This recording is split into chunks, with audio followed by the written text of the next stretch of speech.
What I now have is identical cuff shaping. So on the back I increased by 16 stitches, on the front I decreased by the 16 stitches, and on this side again the increase, that was the second row at the back with the marker is still in the work, and the front showing you where I've decreased. What I also did, I am more than halfway down the underarm shaping, slip shaping under the arms. What you can see the sleeves and the cuffs there. There's the neckline with the hole. So I'm now coming down the front and I'm more than 2/3 of the way. The front underarm sleeve shaping is the reverse of the increasing on the back. And I wanted to maintain consistency. So there's the front view and there is the back view. So I'm trying to make them look the same, for them both to look the same in appearance, so that when I bring them together, when I sew them together or crochet them together, they really do look identical and they match very well. Every row should match, as you can see there.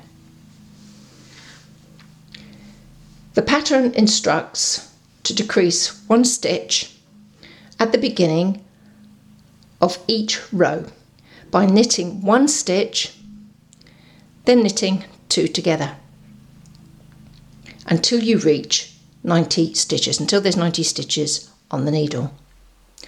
I decreased 1 stitch at each end of every alternate row to match what I did on the back underarm shaping. I don't like my decreasing or increasing to be close to the side, so I knit 2 stitches before knitting 2 together, and then when I get to the last 4 stitches I knit 2 stitches together and just knit 2 stitches to the end of the row. The row after a decreasing row is plain knit. And just like the back, whether you are decreasing 1 stitch at the beginning of every row or doing as I do by decreasing at each end of every alternate row, it will take 72 rows to arrive at the 90 stitches.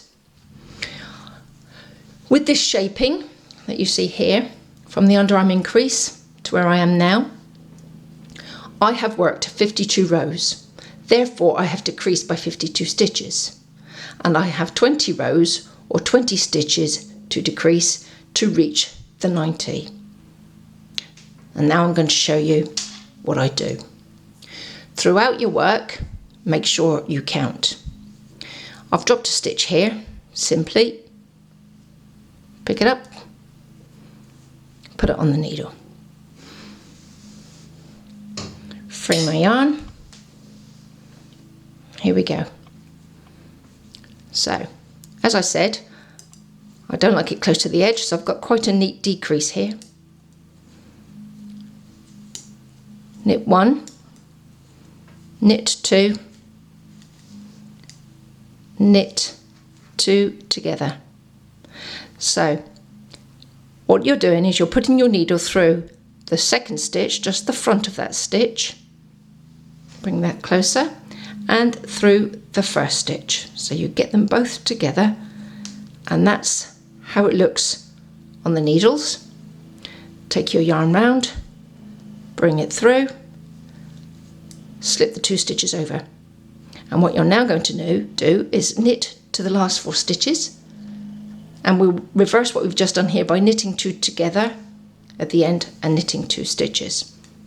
So carry on.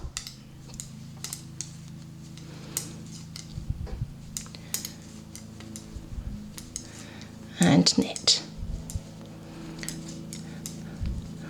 Please make sure that you count throughout your work. You keep counting. Count regularly to make sure you've got the right number of stitches and you've completed the right number of rows. I have started this row with 110 stitches. So the 90 plus the 20, 110. Getting my tension right, making sure I've got my tension set.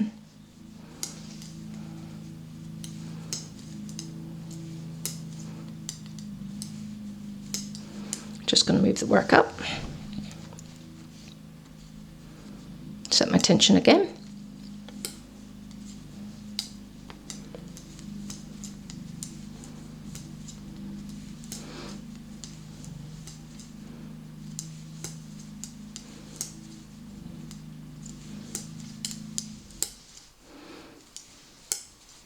It's getting very slidey.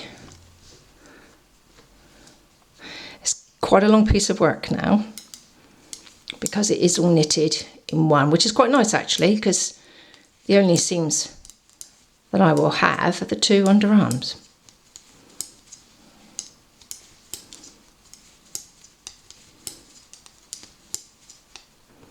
Another reminder that you should slow down this video if I'm knitting too fast for you.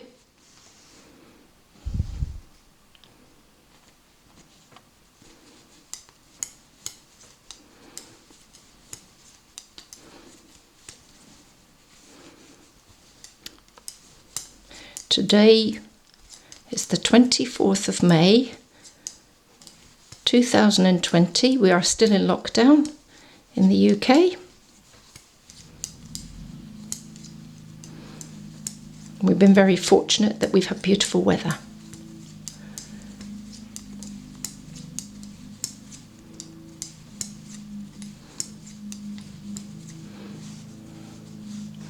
You can see how I set my tension and hold the knitting.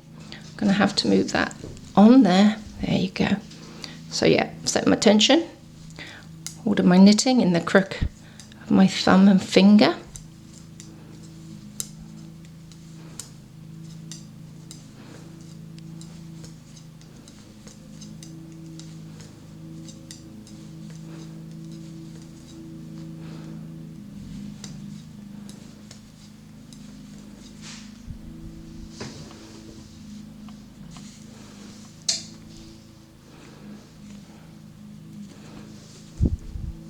Whoops.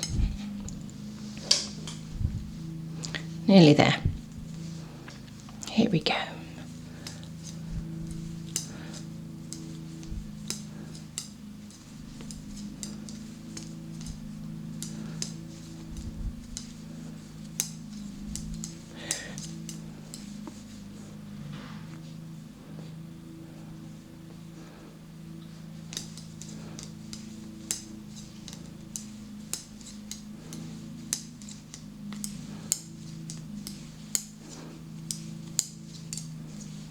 Okay,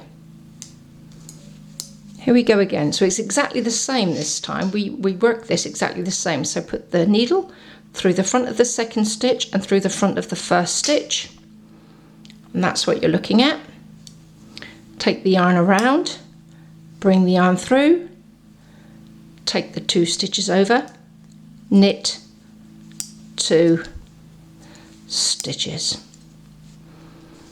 Do a count, because then you should arrive at the correct number of stitches as you're decreasing. Every alternate row is a plain knit, so my next row will be a knit followed by another decrease, and I will continue that until we get to 90 stitches. From the 90 stitches, repeat what you did at the very beginning, which is to knit 6 inches, 52 rows, to finish off the back. So there you go. So when you finish your shaping will end, and then you do your 52 stitches to match the start of the back. Sorry, you do your 52 rows to match what you did at the back. When we get there, I will then show you how to cast off the last row.